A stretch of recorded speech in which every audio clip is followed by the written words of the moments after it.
Hello guys, welcome back to another video of study with me. So guys, इस video में बात करने वाले हैं यार how I cleared my module 3 of CS professional.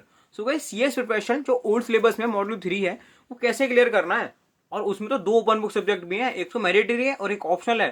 सो कैसे मैंने क्लियर किया और कैसे आप लोग क्लियर कर सकते हैं, और सबसे बड़ी बात एमसीएस का पेपर जो कि आउट ऑफ द बॉक्स आया था उसको कैसे हैंडल किया मैंने, और कैसे आप लोग हैंडल कर सकते हैं। अगर कोई भी पेपर एमसीएस नहीं, कोई भी पेपर अगर आउट ऑफ बॉक्स आता है तो उसको कैसे आप हैंडल कर सकते हैं, और वो 3 घंटे में कैसे वो प्रेशर को हैंडल करना है, क्योंकि paper he out of box आया तो कहां से देखें। ओपन बुक का तो ओपन बुक वाली बात ही खत्म हो गई इसमें, तो कैसे करना है। तो ईच एंड एवरीथिंग आप लोगों को बात करने वाला हूं इस वीडियो में, बताने वाला हूं ईच एंड एवरीथिंग मैंने कैसे क्लियर किया अपना एग्जामिनेशन, और how you can clear your examination with the flying colours.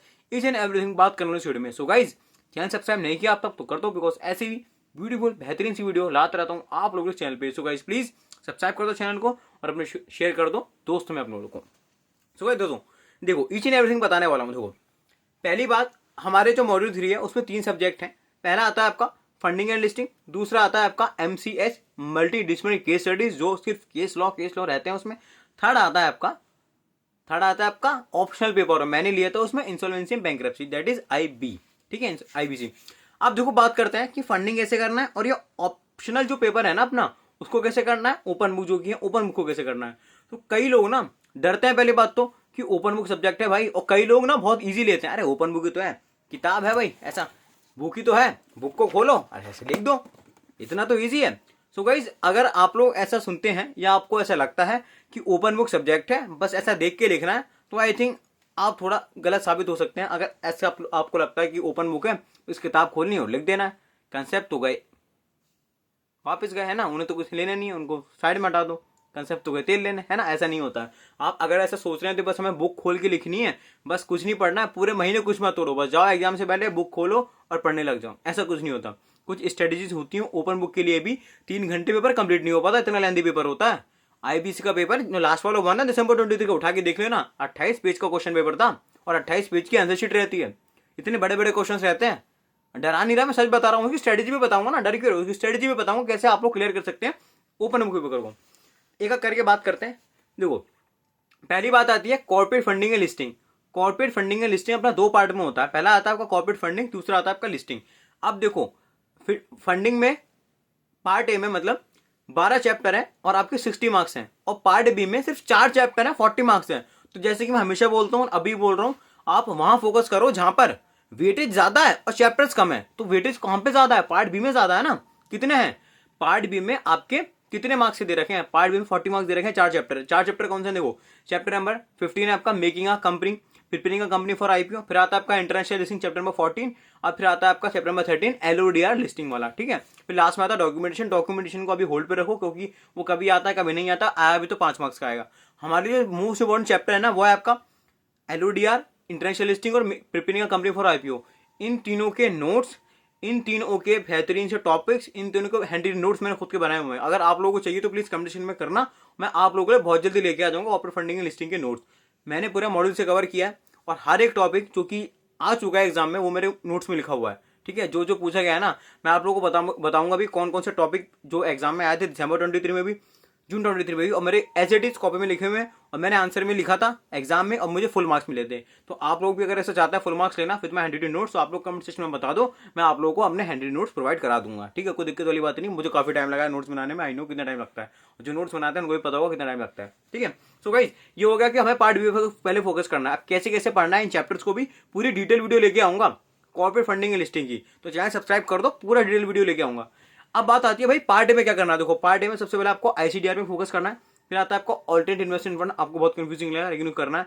अब देखो, 2 चैप्टर ना बहुत इंपॉर्टेंट होते हैं, एक होता है ईसीबी, वो भी बहुत इंपॉर्टेंट होता है, लेकिन आपको क्या करना है, उन चैप्टर पे ज्यादा फोकस करना है जो आपके ना छोटे चैप्टर हैं। सपोज सिक्योरिटाइजेशन बहुत छोटा चैप्टर है, वो आप फोकस करोगे।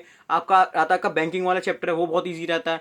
ठीक है, तो आपको ना सिर्फ चैप्टर के नाम याद नहीं हो पाएंगे क्योंकि अजीब अजीब रहते हैं। ठीक है, fund, total fund base, non fund base, ये आपको ऐसे याद नहीं रहेंगे। तो मैं आपको बता दूंगा कैसे कैसे आपको चैप्टर के नाम भी याद करना है, वो कैसे आपको पढ़ने हैं सारे चैप्टर। तो आप लोगों को पहले ध्यान में रखना, 40 मार्क्स लाने के लिए पार्ट बी पे फोकस करोगे एंड देन पार्ट ए पे आओगे। ये हो गया कॉर्पोरेट फंडिंग की लिस्टिंग की बात। सिर्फ इतना नहीं है, बहुत डिटेल में, तो मैं पूरा एक डिटेल वीडियो लेके आऊंगा, इसलिए कह रहा हूँ चैनल सब्सक्राइब कर दो और मैं दोस्तों में शेयर कर दूँ। ठीक है, बहुत बेहतरीन सी वीडियोस आते रहते हैं, इस पे ईच एंड एवरीथिंग डिस्कस करते हैं अपन सीसीएस के रिगार्डिंग। अब बात आती है भाई, अब आपने एमसीएस कैसे किया और ये ऑप्शनल जो पेपर है हमारा आईबीसी, वो कैसे किया देखो। पहले जब हम ओपन बुक पढ़ते हैं तो आपको में कंफ्यूजन रहती होगी, भाई ओपन बुक आज तक कभी दिया नहीं, आपने भी दिया ही हुआ, तो कैसे ओपन बुक हम टैकल कर सकते हैं, और ओपन बुक का मतलब क्या होता है भाई? क्या हम कोई भी किताब ले आ सकते हैं, कोई भी नोटबुक ले आ सकते हैं? कोई भी ले आ सकते हैं? हाँ जी, कोई भी ले जा सकते हो। अब ऐसा मत करना गूगल गूगल ले जाओ, मोबाइल ले जाओ, ये नहीं ले सकते, हम नोटबुक ले आ सकते हैं। भाई एक डाउट ये रहता है, चलो ठीक है आईसीएसआई ने मॉड्यूल दिया वो ले जा सकते हैं, ले आ सकते हैं। जो हमारे फैकल्टी के नोट्स हैं, जो उन्होंने नोट्स दे रखे हैं, अपनी बुक दे रखी है, वो ले जा सकते हैं? हाँ जी बिल्कुल, वो भी ले जा सकते हैं। भाई एक और डाउट है, क्या हम अपने जो हमने राइटिंग प्रैक्टिस करी है, जिसपे हमने जो पूरा लिख लिख के देखा, क्या वो भी ले जा सकते हैं? अरे बिल्कुल ले जा सकते हैं, ले जाओ, मैं भी लेके गया था, ठीक है। तो हम इसे चीज ले आ सकते हैं। और एक एडवाइस और, आप डिक्शनरी भी ले जाइएगा, जिसको दिक्कत आती है ना समझने में, या इसका वर्ड का मतलब क्या, डिक्शनरी निकालो देख लो, ठीक है। तो आप ये सब चीजें ले आ सकते हैं, टेंशन वाली बात नहीं है।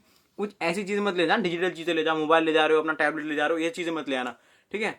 उससे कुछ फायदा होगा भी नहीं वैसे, क्योंकि आपका सिर्फ बुक्स में ही है सारी चीजें, और नहीं होती तो आपको माइंड में रहती है सारी चीजें, ठीक है। तो आप ये सारी चीजें ले आ सकते हो। अब आता भाई ओपन बुक का मतलब तो समझ गया, ये होता है कि हम अपने किताबें नोट्स ले आ सकते हैं एग्जाम में, हॉल में, और उसे देख के लिख लेंगे। क्या हमें देख के लिखना रहता है? और भाई 3 घंटे में कैसे ढूंढेंगे हम? यस, सारी चीज आपका ना प्रेजेंस ऑफ माइंड पर है। तो आप वहां 3 घंटे में क्या परफॉर्म करोगे, ये टोटली ये डिपेंड करता है कि आपने प्रिपरेशन कैसी करी ओपन बुक की। भाई ओपन बुक का प्रिपरेशन क्या करें, देखो सबसे पहले तो चाहे एमसीएस हो चाहे आपको ओपन बुक हो, एमसीएस हो ओपन बुक को पूरा उसको सिलेबस कंप्लीट करना, कुछ भी छोड़ना नहीं है, कोई भी चैप्टर में छोड़ना। मैं देखता हूँ कोई स्टूडेंट ने छोड़ देता, भाई ये चैप्टर इंपॉर्टेंट नहीं, छोड़ दो, ऐसे नहीं करना, पूरा चैप्टर करके जाना है आप लोगों को। और आपको ना कंसेप्ट ध्यान में रखना है, आईबीसी के सेक्शन नंबर 6 से लेकर 32 तो मोस्ट इंपॉर्टेंट है, वो ध्यान में रखना है, ठीक है, ध्यान में रखोगे। फिर आता है एमसीएस की बात करो, तो एमसीएस के 7 ही चैप्टर है, केस लॉ वाला चैप्टर है, वाला कॉम्पिटिशन एक्ट कर लेना, 15 केस लॉ होते हैं, अब तो ऐड भी हो गए कुछ उसमें 7-8, तो कर लेना। तो आपको ना केस लॉ ध्यान में रखने हैं। क्या हमें केस लॉ के नाम याद करने हैं? भाई ओपन बुक के नाम याद थोड़ा ना याद करोगे, तो आपको पहले सिलेबस कंप्लीट करना है एमसीएस का भी और आईबीसी का भी। फिर उसके बाद क्या करना है, जैसे केस लॉ कंप्लीट हो जाना है, आपको करनी है नंबरिंग। भाई काय की नंबरिंग करनी है? अरे पेज नंबरिंग करनी है ना। आप ढूंढोगे कैसे? सपोज दैट की पेज नंबर 432 पे केस लॉ दिया हुआ है, तो वो देखेंगे ना भाई हमारा चैप्टर नंबर 6 432 पे पेज पे है, तो पता तो चले ना कौन सा चैप्टर कौन से पेज पे है। सपोज दैट कि आपका चैप्टर नंबर 1 पेज से लेके 45 पेज तक है, मतलब इस 45 पेज में आपका पूरा चैप्टर कंप्लीट हो गया। तो इंडेक्स बना दो भाई, chapter number 1 from page number 1 to 45। इसमें कितने केस लो हैं, सब केस लो के नाम लिख लो, ठीक है, और वहां पे लगा दो इस पेज नंबर पे गेन हुए हैं, तो फौरन आपको पता चल जाएगा एग्जाम में, within 1 minute you will be able to find the solution of that particular question. सच बता रहा हूँ, ऐसे करोगे तो डेफिनेटली आपको आंसर भी मिल जाएगा, तो दिक्कत भी नहीं आएगी। ऐसे ही आप आईबीसी अपना ऑप्शनल पेपर में करोगे, इंडेक्स बनाओगे। मैंने बहुत बेहतरीन से इंडेक्स बना रखा था, आप लोग अगर चाहते हो तो प्लीज मुझे इंस्टाग्राम पे डीएम कर देना, मैं दिखा दूंगा कि मैंने कैसे बनाया था अपना इंडेक्स पूरा। तो पूरा ना इंडेक्स बनाना पड़ता है वहां पे, तब जो आपको एग्जाम में ना हॉल में दिक्कत नहीं होती है।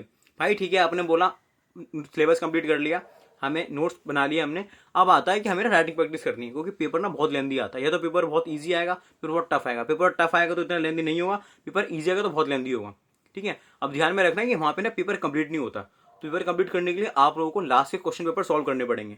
और कई बार ऐसा होगा आपको कुछ मिलेगा नहीं, आप स्टार्टिंग में आप सोच रहे हो ना, हाँ भाई ठीक है, अगर ये सोच रहे हो बिना सॉल्व करे पेपर आप एग्जाम हॉल में चले गए तो मिलेंगे नहीं क्वेश्चंस। आप लोगों को पहले लास्ट के 4 से 5 साल के पेपर ना सॉल्व करने हैं ओपन बुक के, तब जाके जाना एग्जाम हॉल में, ऐसे मत चले जाना, मिलेंगे भी नहीं क्वेश्चन। मुझे पहली बार में ना मुझे 10 मिनट लगे थे ढूंढने में। हाँ, जब रिपीटेशन किया, रिविजन किए, बार बार प्रैक्टिस करी, बार बार पास पेपर देखे, तो भाई विद इन 1 मिनट मिल जाते थे, और कौन भी अलग ही बेसिस पे होता था, है ना। तो ऐसे काफी ज्यादा आपको चीजें हेल्प मिल जाती हैं, ठीक है। तो दिसंबर 20 में पेपर दिया था अपना, एमसीएस की वजह से कह सकते हैं कि paper out of the box आता नहीं हो पाया, और आई वॉज नॉट रेडी, कोई पता नहीं चल पाया था पेपर बाहर से आया कहाँ से आया, लेकिन नेक्स्ट टाइम पता चल गया और फिर ऊपर वाली कृपा से निकल गया मैं एग्जाम, ठीक है। तो काफ़ी इजी रहते हैं निकालना, एक सही अप्रोच रहती है, सही स्ट्रेटजी रहती है। तो ऐसे ही कह रहा हूँ कि बहुत स्ट्रेटजी लाने वाला हूँ आप लोगों के लिए, हर एक सब्जेक्ट के लिए भी, सब्जेक्ट वाइज भी लाऊंगा, फंडिंग लिस्टिंग भी लाऊंगा, एमसीएस भी लाऊंगा, आईबीसी भी लाऊंगा, ठीक है। डेफिनेटली सारी वीडियोज आएंगी, इसलिए कह रहा हूँ चैनल सब्सक्राइब कर दो, नहीं किया हो तो अपने दोस्तों में फैला दो और लाइक कर दो वीडियो को, ठीक है।